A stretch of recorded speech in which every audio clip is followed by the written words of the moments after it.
Au centre de Dannemarie, la résidence Malraux est un nouveau concept de logement. Dans cette maison habitent 6 locataires, chacun ayant son propre appartement. 5 d'entre eux sont en situation de handicap, le 6e assure le rôle de voisin bienveillant. La résidence Malraux n'est pas un foyer, mais un logement accompagné. En plus, moi je viens de Mulhouse, donc ça se fait que pour moi c'était, surtout quand j'ai pas de meubles à titre personnel, parce que quand on arrive ici on est vraiment loti, on est vraiment confort idéal, quoi. Non, franchement, quand ils ont proposé ce type de logement, j'ai pas hésité. Je veux dire, qu'on fait ce qu'on veut vraiment à titre personnel, quoi. Pourquoi vous avez choisi de venir ici? Pour un rapprochement de vie et de travail et pour être en sécurité.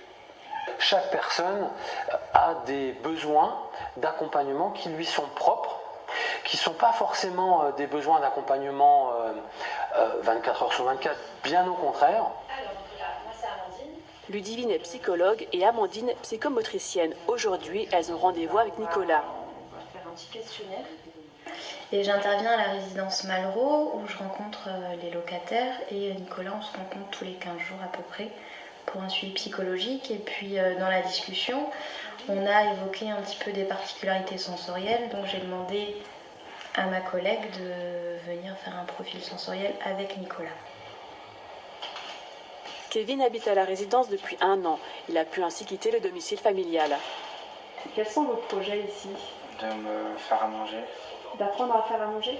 Et comment ça se passe pour ça? J'ai une ergo qui m'accompagne.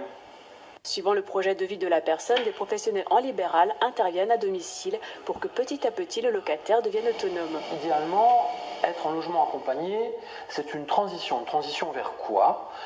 Bien souvent, c'est une transition pour vivre dans un appartement plus grand et si possible, en couple.